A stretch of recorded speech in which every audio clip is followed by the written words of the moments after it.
Hi guys, welcome back to episode 5, season 3? I always forget. 5. Yeah, I think it's 5. Today we're going to be talking about how to perform an SEO audit. We do SEO audits for clients, but there's a few sort of little tips and tricks that you guys can do yourselves to perform an SEO audit on yourself and see how you can get better. So yeah, take a look at the episode and let us know what you think.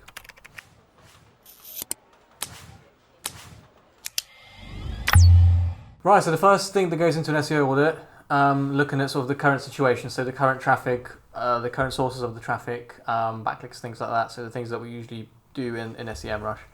But yeah, just go through some of the stuff and how important they are. Yeah, so at the start of an SEO campaign, the most important thing to do is perform situational analysis. Now, there's a few things... That's a fancy word, isn't it? Oh, it is, yeah. I think I picked it up from school somewhere. I can't remember where from now. Oh, it's no longer fancy.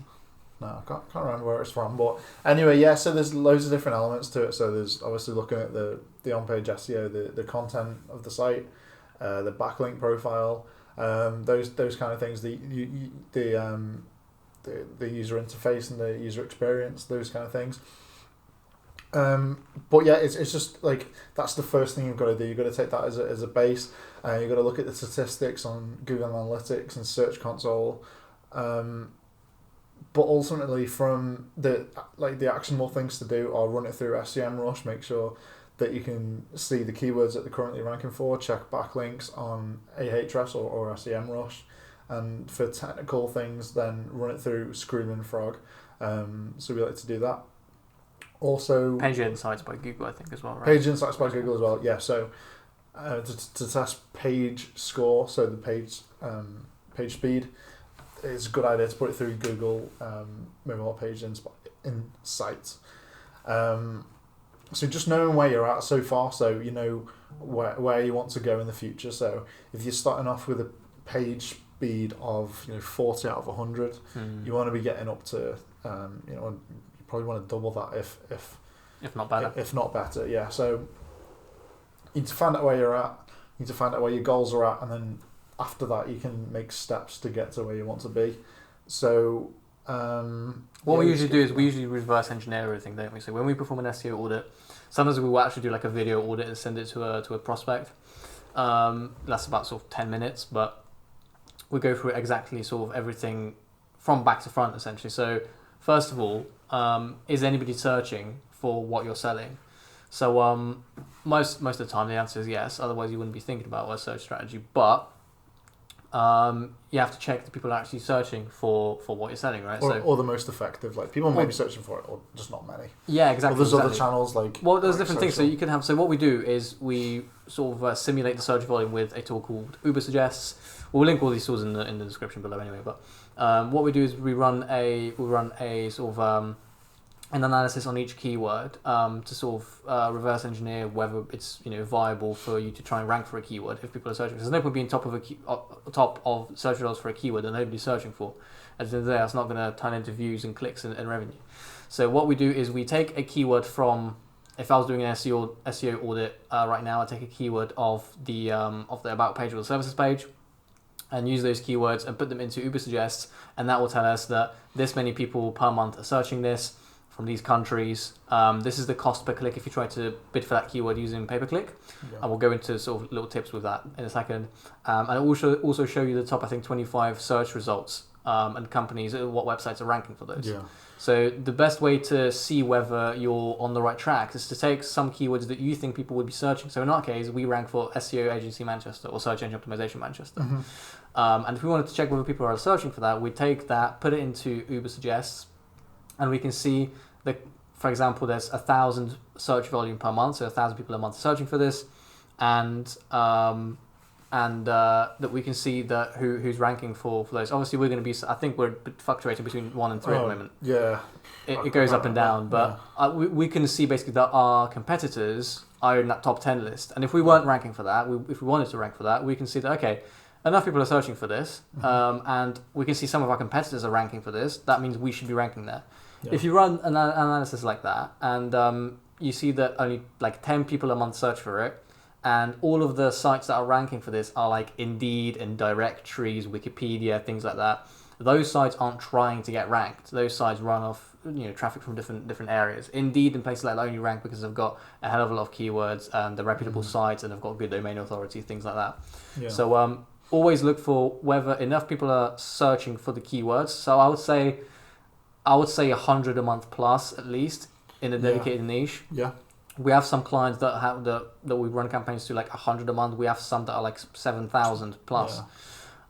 So it depends entirely on the niche. And the second thing is to look whether your competitors are ranking in that sector, because if your competitors aren't ranking there and there's not enough search traffic, and if the cost per click for pay-per-click is quite low, then it means that people aren't searching for it. People aren't willing to pay much money to be at the top of that for paid searches. Yeah.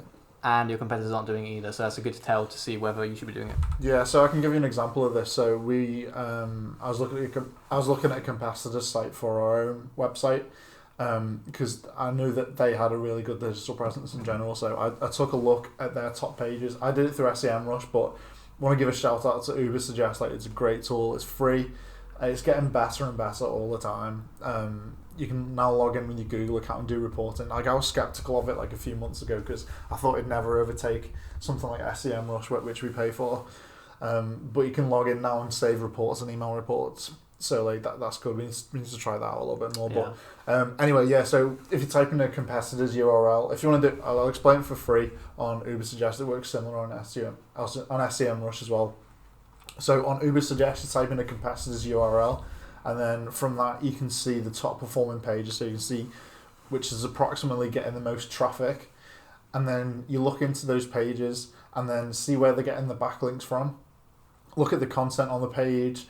Write better content, write more optimized metadata, do the schema markup data properly, do everything you can to improve the page that they've got. So we've got a service page that was kind of like, I think like the service page, so we basically split. So there's a main service and then we split it to a sub-service because we knew that it had a high search volume and a really So we saw the competitors were doing that, so we decided to do it as well because the market was there. Yeah, so I looked at the competitors and there was basically a high search volume and a low competitive, I don't know what to say. Competitiveness. Yeah. So yeah, and that's a good indicator. That's a good thing to search for, and also a high cost per click with a low SEO difficulty. You should go for keywords like that. Yeah, that's actually a very important tip. So if you see that it's something, what would you say is a high cost per click? Depends what it is. It's kind of relative to what you're trying to sell, isn't it? So for like SEO Manchester, high cost per click would be like anything upwards of like 10, I think. Maybe. Yeah, the cost per click for that's like 12, 15, yeah, something like that. Yeah, so if you see a cost per click that's like, you have to play it by ear, but if you see a cost per click that's like an outrageous amount, that means that intent for companies and websites to try and battle to be at the top of those results for a paid search campaign is quite large, and that means that basically quite a lot of people, in plain English, it means a lot of people are willing to pay a lot of money to be seen at the top.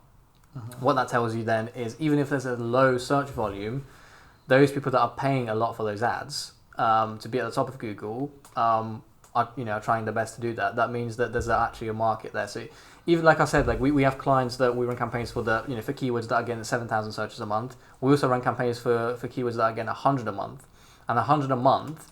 For example, if there's 100 a month, you get 20% of that traffic, let's say, and you get a 10% conversion rate. That could be like one or two clients, but one or two clients for a very, very small niche. When somebody inquires with you, they're in that massive sort of very narrow niche, and you can provide a service in that narrow niche. Chances are your cost per customer isn't going to be like $12.99 like an e-commerce store, because then the traffic will be much larger because it's something more mainstream. So chances are if it's something very, very niche, the service cost, the average value per customer is going to be more expensive. And in these cases, it usually is sort of like a couple of grand per customer. So, if somebody's spending £1,000 on an SEO strategy for 100 search volume, for a campaign with 100 search volume, they can easily get a return on that because one client to them can mean $3,000, for example. So, it takes a bit of reverse engineering, reverse psychology there. Yeah. So like. We can kind of predict, I mean, we mentioned it in the last podcast, but we can kind of predict estimated traffic. So like based on the search volume. So say there's 1,000 searches per month, and then the top keyword, it gets, you know, roughly like 60% of clicks, something like that, 60 to 80%. So look at it for the industry and then go off of it from that. So you figure out like how many clicks you're going to get roughly. So out of 1,000, say, for argument's sake, say it's 100, it's probably going to be more, but if it's 100 and you've got a conversion rate of 3%, and then you have your order value, so if you're selling a product that's £100, then the three that convert, you can potentially get £300 if you've got a £100 product and 3 people convert, basically. So that's for one keyword. So you can optimize one product page, one landing page for, you know, 5, 10 keywords. So if you focus on getting keywords ranked for that one page, then you can be ranking for all these keywords that you don't even know about, that are bringing in traffic. Another thing that we audit is kind of like behavior of sites and stuff like that, and you can look at that through Google Analytics or Hotjar. Things tend to stand out to us if there's like user experience problems. So I'll jump into that then. I'll jump into sites.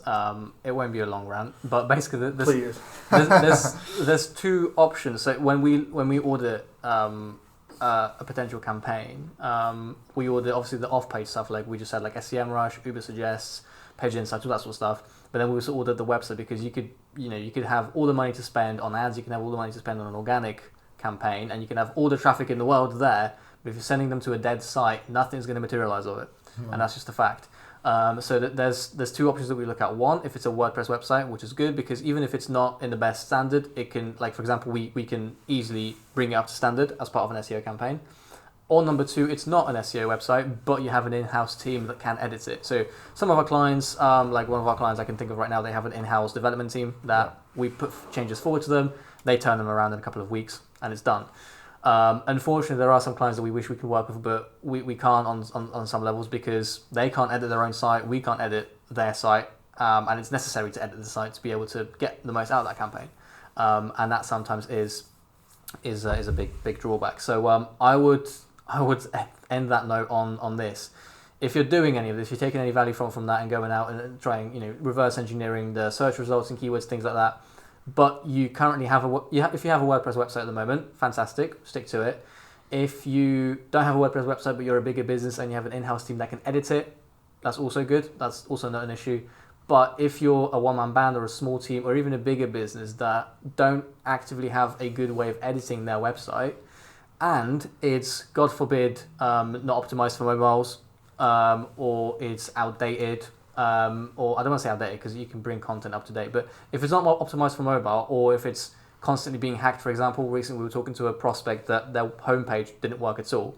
You had to access the website through put the domain in .com/about and then work your way through around the site because the homepage was hacked and the emails didn't work because the domain was compromised. It was a mess. In those cases, before you put any time, money or effort into an SEO campaign, even auditing it, nuke the site and start from scratch. Burn it down to the ground and start again, because there's nothing, I don't think you're going to get anything out of trying to rank a website that's built in 2008 on pure HTML with no content management system behind it, no way to update it. It's not mobile friendly. You're not going to rank that. No. Google's not going to rank that in any way, shape or form. You could be uploading blogs every day. You could have backlinks from a BBC website, but it's not going to rank. It's not the end of the world. So there's a couple of things you can take from, if your website is terrible, even if you got hacked and stuff like that, there's still things that you can take from that. So in the past, if you've built backlinks and things like that, the backlinks will stay on.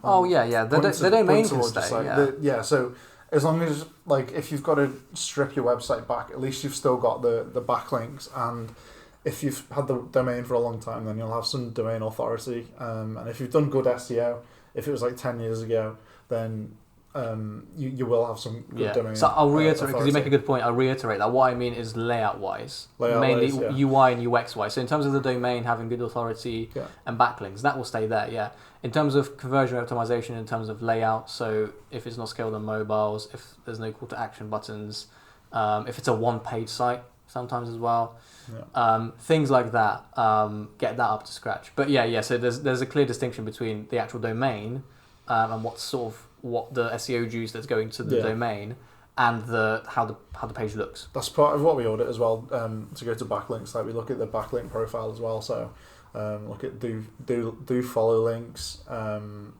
Looking at like toxic backlinks, like spammy links, that kind of thing. That's something I actually put on the notes for this podcast. Do you want to go in a little bit more into that in terms of toxic? So I've put backlinks / is it dodgy on the notes for this podcast. And you know what I mean by dodgy. So do you want to go into that a little bit? So sometimes we see quite a lot of backlinks, but the most the more backlinks there are doesn't always mean good, because if there's like a million backlinks, chances are some of them are going to be a bit weird. Yeah, I mean, there's loads of ways you can spam. Like you can spam through forums, you can spam through like adult sites, casino sites. You can go through any sort of spammy site like that. You can buy backlinks, you can buy thousands of backlinks, and it's been a long, well-known fact that you can't do that anymore. So yeah, we don't just look into things like that, but we also look into like auditing good quality links, backlinks as well. So we look at competitors' backlinks and see where they're getting links from, and then see if there's any opportunities for us. So looking at like a good domain authority, good like good kinds of content, so it gives us like a place to go from. So yeah, that's pretty much it. Okay, again, we'll leave you guys with that value there. If you have any questions, pop them in the comments, and we'll get back to you soon. Cheers, guys.